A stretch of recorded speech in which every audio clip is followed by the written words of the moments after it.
Brasil memiliki kehidupan yang jauh lebih luas daripada favela. Ini adalah negara yang sangat besar, baik dari segi populasi maupun luas wilayahnya, sehingga Anda bisa menemukan banyak cerita yang berbeda saat berada di sana. Pertama-tama, jika Anda berpikir untuk tinggal di Brasil, saya harus memberitahu Anda bahwa mereka tidak berbicara bahasa Inggris dengan baik. Oleh karena itu, Anda harus menguasai bahasa Portugis Brasil. Faktanya, bahasa Portugis Brasil adalah bahasa utama yang digunakan di negara ini.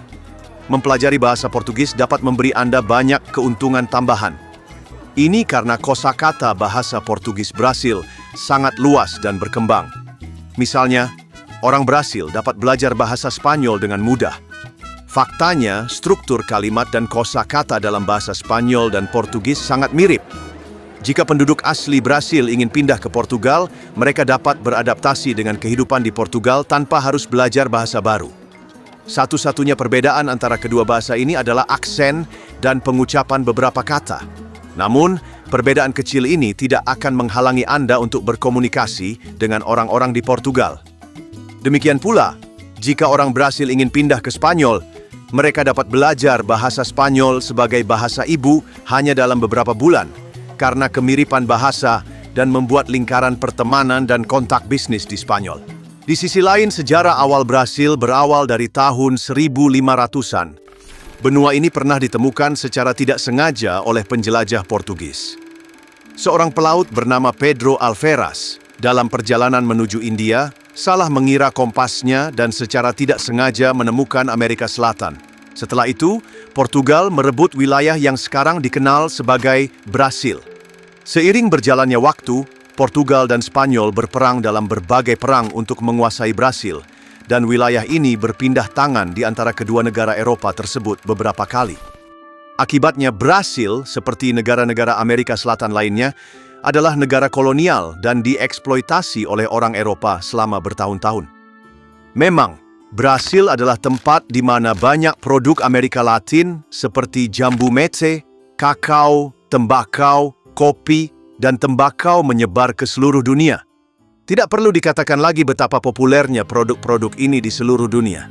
Demikian pula, Brasil harus mengadopsi agama orang-orang Eropa serta bahasa mereka. Saat ini, 85% dari negara ini beragama Kristen dan taat beragama. Dalam hal ras, mereka telah mengalami percampuran banyak kelompok etnis dalam 500 tahun terakhir. Sama seperti di Argentina, orang Brasil dapat memiliki wajah yang sangat berbeda. Karena ketika bangsa Eropa menaklukkan wilayah ini, berbagai keluarga seperti Portugis, Prancis, Spanyol, dan Belanda menetap di geografi ini. Seiring berjalannya waktu, mereka berinteraksi dan bersahabat dengan masyarakat lokal Brasil. Dengan demikian, dapat dikatakan bahwa komposisi etnis di negara ini saat ini adalah campuran dari orang-orang Amerika dan Eropa. Brasil tentu saja bukan negara yang tidak bisa ditinggali. Jika Anda mengabaikan tingkat kejahatan di negara ini, masyarakatnya umumnya sangat ramah. Jadi, ketika Anda bertemu dengan orang Brasil, meskipun mereka tidak bisa berbahasa Inggris, mereka akan berusaha membantu Anda. Meskipun terjadi penurunan ekonomi, orang-orang selalu tersenyum dan ingin bertemu. Saya dapat mengatakan bahwa negara-negara Amerika Selatan berdarah panas, seperti halnya orang-orang Eropa Utara yang dingin. Orang-orang di sini mungkin ingin memeluk dan mencium seseorang yang tidak mereka kenal tanpa alasan. Khususnya wanita Brasil harus disebutkan. Jika Anda menyukai wanita Latin dengan bentuk tubuh berlekuk, Anda harus pergi ke Brasil. Terutama daerah pantai dan tempat-tempat di mana klub hiburan berada yang penuh dengan wanita-wanita cantik. Wanita Brasil memiliki warna kulit yang beragam dan dianggap sebagai wanita tercantik di Amerika Latin. Mereka tidak hanya dikenal karena kecantikan fisiknya, tetapi juga karena kehangatan dan keramahannya yang khas. Banyak pria dari Eropa dan Amerika yang melakukan perjalanan ke negara ini hanya untuk berinteraksi dengan para wanita ini. Jika Anda banyak bicara dan simpatik, tidak sulit untuk menjalin hubungan dengan wanita Brasil. Alasannya adalah karena mereka sangat berpikiran terbuka dan senang bertemu orang baru. Selain sepak bola, orang Brasil juga tertarik pada tarian dan merasa senang dengan hal itu. Tarian Latin sangat populer di Brasil dan Argentina dan membantu orang bertemu dan menjalin pertemanan. Tango sangat populer di Argentina, sementara di negara ini, tarian yang lebih menyenangkan seperti salsa lebih disukai. Jadi orang-orang tampak bersenang-senang dan terlihat rapi meskipun ada masalah ekonomi. Anda akan memahami hal ini dengan lebih baik di malam hari. Misalnya, jika Anda berjalan-jalan di malam hari, Anda dapat melihat bahwa tempat-tempat tersebut sebagian besar penuh dan orang-orang mencari hiburan. Di kota manapun Anda berada di Brasil, Anda pasti akan bertemu dengan para penggemar sepak bola. Tim sepak bola ini biasanya merupakan klub dari kota tersebut, dan pertandingan liga dimainkan di sana. Hal yang baik adalah bahwa Brasil adalah negara di mana sepak bola adalah gairah hidup terbesar masyarakatnya. Bahkan di sini, seperti halnya di Argentina, impian terbesar anak laki-laki adalah menjadi pemain sepak bola yang hebat, dan mereka ingin menyelamatkan hidup mereka. Mimpi ini bukanlah hal yang mustahil bagi mereka. Memang, jika seorang anak Brasil benar-benar berbakat dan dapat melakukan pekerjaan itu, mereka mulai menarik perhatian dalam struktur pemain muda klub-klub lokal di negara itu dalam waktu singkat. Kemudian mereka naik kelas di liga masing-masing dan pada waktunya mereka dikontrak oleh klub-klub besar Eropa. Di sini, di Brasil, profesi yang paling terjamin di mana para pria dapat mencari nafkah dengan mudah adalah sepak bola.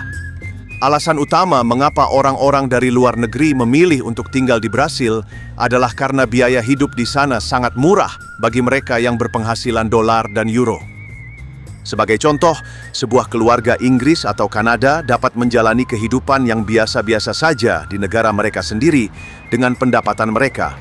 Sementara di negara yang kurang berkembang dengan ekonomi yang lebih buruk seperti Brasil, mereka dapat memiliki kondisi kehidupan yang lebih baik. Hal ini sebenarnya masuk akal. Mereka menemukan negara baru dan mendapatkan pengalaman budaya. Dan alih-alih menjalani kehidupan biasa di negara mereka sendiri, di Brasil mereka menjalani kehidupan dengan tingkat tertinggi. Misalnya, dapat menyekolahkan anak-anak mereka di sekolah terbaik atau tinggal di villa mewah, bukan di apartemen biasa. Orang Eropa dan Amerika Utara bahkan dapat menyewa pembantu untuk tinggal di sini. Hasilnya, seseorang dengan pendapatan bersih lebih dari $3.000 per bulan dapat menjalani kehidupan yang sangat mewah, tidak hanya di Brasil tetapi juga di setiap negara di Amerika Selatan. Anda juga harus memperhatikan beberapa aturan etiket saat tinggal di Brasil. Bagaimanapun juga, Anda akan membangun hubungan dengan orang-orang di sana dan Anda tidak ingin mengasingkan mereka. Sebagai contoh, orang-orang ini memiliki berbagai obsesi kebersihan. Mereka merasa tidak pantas berbagi makanan di piring mereka dengan orang lain kecuali dengan pasangannya. Jika orang Brasil menawarkan Anda makanan dari piringnya, itu hanyalah sebuah kesopanan dan dia tidak benar-benar ingin berbagi makanan. Demikian pula, jangan pernah menawarkan makanan kepada orang Brasil dengan tangan kosong. Kemungkinan besar mereka tidak akan mau memakannya. Jika Anda ingin menawarkan sesuatu kepada seseorang, bungkuslah dengan tisu. Di sisi lain, jika Anda ingin tinggal di negara ini, Anda harus bersikap positif terhadap perayaan dan pesta. Di Brasil, keluarga-keluarga merayakan hal-hal terkecil sekalipun. Misalnya, ketika pertandingan sepak bola dimenangkan, seorang kerabat mendapat pekerjaan baru atau bayi lahir, mereka merayakannya dengan hidangan daging dan minuman. Setiap bulan sepanjang tahun ada festival di negara ini. Orang Brasil juga memiliki hidung yang sangat sensitif. Saya rasa karena mereka tinggal di daerah yang beriklim sedang dan lembab, mereka menjadi lebih sensitif terhadap bau manusia. Orang-orang mandi setiap hari di negara ini. Jika orang lokal mencium bau tidak sedap dari Anda tidak akan memiliki kesempatan untuk melawannya dan dia akan menjauhi Anda. Karena alasan ini, mengenakan pakaian murah dan tidak bermerek di Brasil tidak akan membuat Anda terlihat tidak menarik. Namun berbau tidak sedap akan membuat Anda terasing dari semua orang. Orang-orang tidak pernah tepat waktu di negara ini. Jika Anda warga negara Jerman, Anda bisa sangat tertekan di Brasil. Itu karena orang Brasil tidak pernah melakukan sesuatu tepat waktu seperti orang Jerman. Jika mereka memiliki janji temu, seringkali mereka tidak datang tepat waktu. Orang-orang selalu punya alasan dan mereka ingin pengertian dari Anda. Tidak ada disiplin yang ketat di Brasil dan semua orang santai dalam segala hal. orang seringkali tidak bisa menolak tawaran orang lain. Tidak lazim di Brasil untuk menggunakan kata tidak, karena mereka pada dasarnya ramah dan simpatik. Jika Anda ingin tahu apa yang sebenarnya dipikirkan orang Brasil saat Anda melamarnya, Anda bisa mengetahui jawaban sebenarnya dari bahasa tubuh mereka, meskipun mereka tidak mengatakan tidak. Ketika orang berdebat satu sama lain, orang yang berbicara lebih keras menentukan siapa yang lebih benar. Di Brasil, berbicara dengan suara keras dalam sebuah perselisihan akan menempatkan Anda pada posisi yang lebih unggul dibandingkan orang lain. Selain itu, orang-orang berbicara dengan keras, dan bahkan jika Anda memanggil polisi, Anda tidak akan mendapatkan hasil apapun. Selain itu, karena perampokan sering terjadi di negara ini, jangan pernah menyentuh barang milik orang lain di Brasil tanpa izin. Mereka mungkin akan salah paham dan menyalahartikan Anda. Mereka bahkan dapat melaporkan Anda ke polisi meskipun Anda tidak memiliki niat buruk. Orang-orang sangat sensitif terhadap pencurian dan menangani barang-barang mereka dengan sangat hati-hati. Terutama membeli produk teknologi di dalam negeri bukanlah situasi yang mudah dalam hal daya beli. Jika Anda ingin makan di restoran di negara ini, Anda tidak perlu memberi tip kepada pelayan. Karena ekonomi pada umumnya sedang buruk, tidak ada yang mengharapkan tip dari Anda. Namun demikian, jika Anda masih ingin memberikan tip, mereka juga akan senang. Wanita Brasil khususnya sangat mengagumi pria Amerika. Para wanita muda Brasil berusaha menikah dengan orang Amerika dan mendapatkan paspor Eropa atau Amerika Serikat. Cara termudah bagi seorang wanita Brasil untuk menyelamatkan hidupnya dan mencapai kemakmuran adalah dengan menikahi seorang pria Amerika. Meskipun pria Brasil membenci pandangan ini terhadap wanita mereka sendiri, orang yang lebih kaya dapat meyakinkan wanita Brasil untuk jatuh cinta dengan lebih mudah daripada pria Brasil. Struktur kota-kota di Brasil umumnya terdiri dari jalan-jalan sempit. Kami melihat hal ini dengan jelas di lingkungan favela. Bangunan-bangunannya tidak cukup modern. Anda tidak akan menemukan banyak toko dengan merek-merek terkenal di dunia di pinggir jalan di negara ini. Toko-toko tersebut sebagian besar merupakan tempat belanja lokal. Orang-orang menjual pakaian, makanan jalanan, atau souvenir. Tidak peduli berapa banyak toko yang ada di kota, orang tidak dapat menghasilkan banyak uang. Brasil adalah salah satu negara termahal di dunia di mana produk teknologi dan banyak produk lain yang dapat Anda bayangkan dijual. Alasannya adalah karena Brasil mengimpor semua produk sehari-hari seperti ponsel dan komputer dari luar negeri.